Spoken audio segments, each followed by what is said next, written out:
Welcome back. Oftentimes, parents will misdiagnose their child's helplessness as assumed inadequacy. So how do you know the difference between assumed inadequacy and undue attention when the child is acting helpless, like they can't do something? Well, we always go back to the first two clues we talked about. First, how is the adult feeling?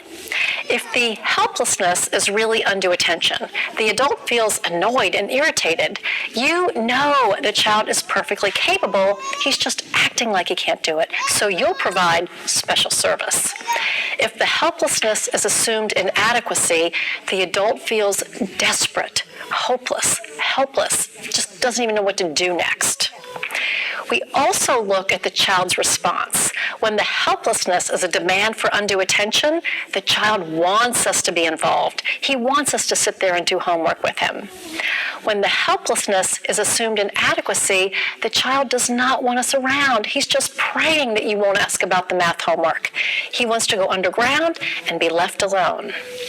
When diagnosing a mistaken goal, we always go back to how the adult feels in the moment and how the child responds to our involvement. The mistaken goals can be progressive. So if you notice the child's behavior or attitude becoming more concerning, it's a signal that his sense of discouragement's growing. And we'd want to intervene with helpful strategies as soon as possible. One other note on the mistaken goals. The beauty of understanding the mistaken goals and being able to diagnose them is that it allows us to see misbehavior in a completely different light. The misbehavior is trying to tell you something about how that child perceives his sense of belonging and significance.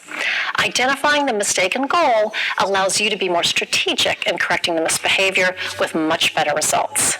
Let's talk for a minute about the tween and teen years. As kids enter the tween and teen years, decoding the mistaken goal becomes a little more complicated.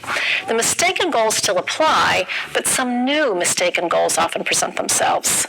In the tween and teen years, kids may look to their peer groups for belonging and significance instead of their parents. As a result, they may experiment with new ways to have those needs met.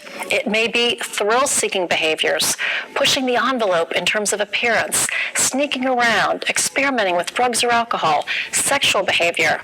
If you have concerns, it can be helpful to seek professional help locally in diagnosing or addressing the problem. Now, I don't want you to be overwhelmed with the concept of mistaken goals. I know it seems like a lot of information, but we've provided you with a mistaken goals cheat sheet that you can download.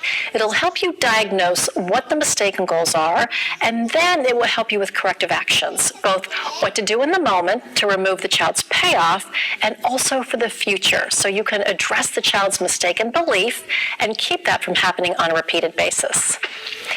In the next session, we'll look at conflict management, sibling relationships, and what we can do to ensure that everyone can just get along, most of the time at least. I'll see you next in session 5.